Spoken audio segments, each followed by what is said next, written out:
Hi, it's Dr. Bernstein, and in this video, I'm going to provide you with some strategies for writing essays that involve comparing and contrasting.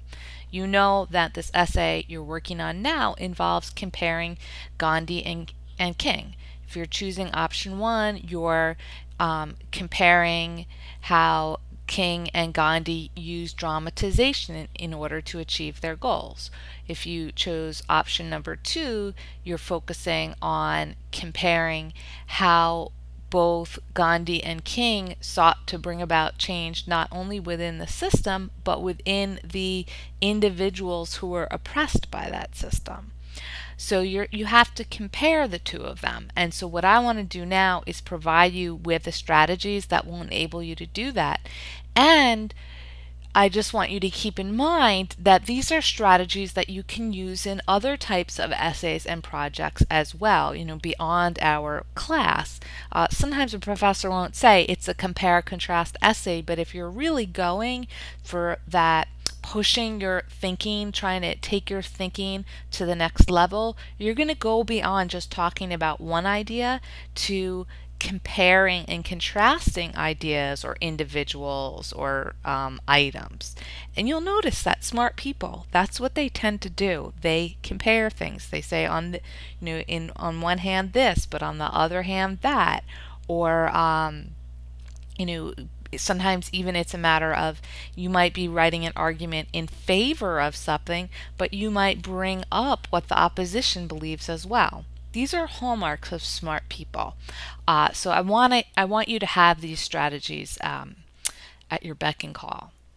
So there are three main strategies, and the first two are really the best ones, and I'll explain why.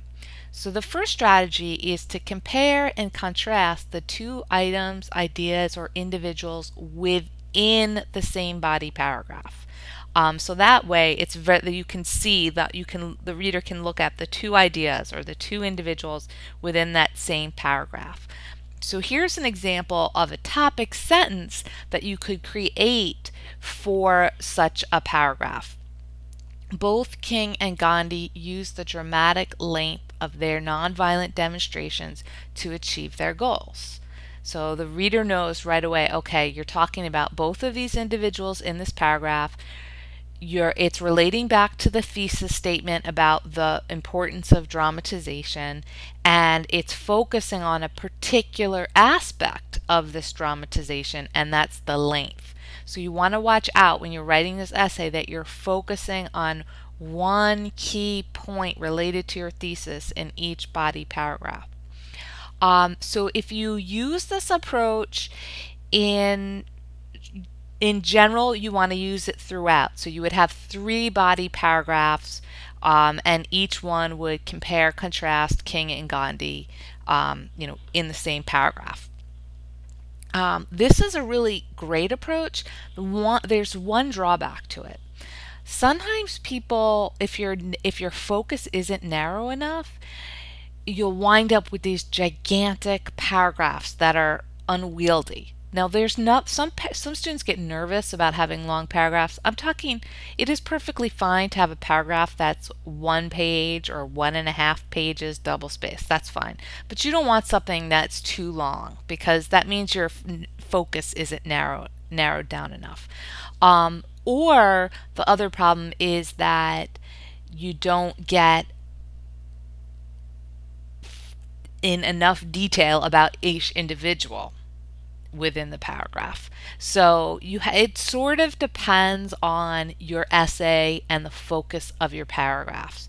But this is one really good strategy.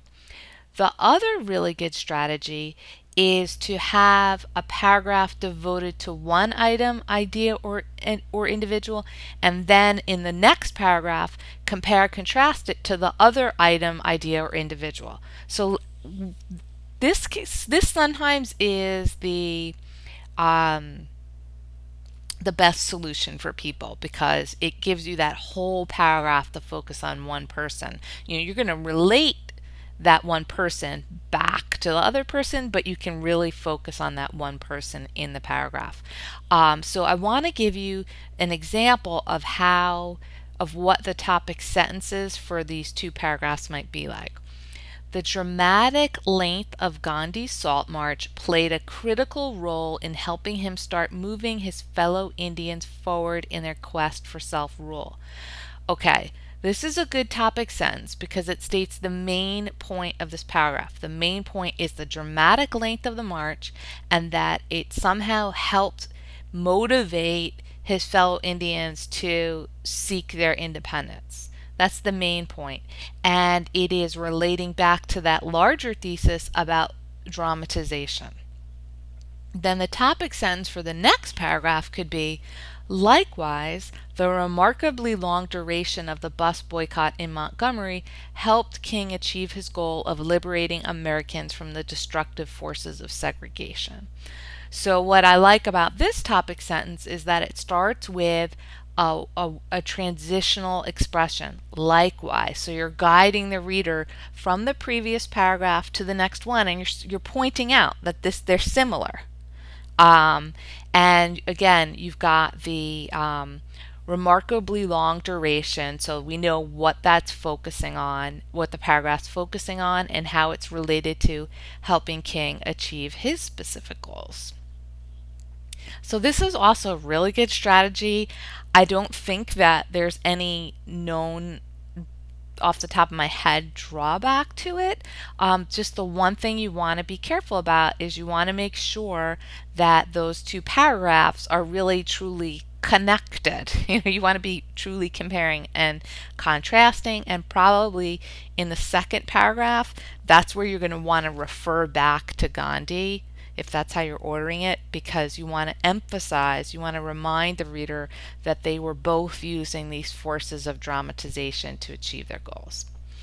And now the third strategy is often the most common one that I come across in first year composition classes, but in general, I suggest that you avoid it.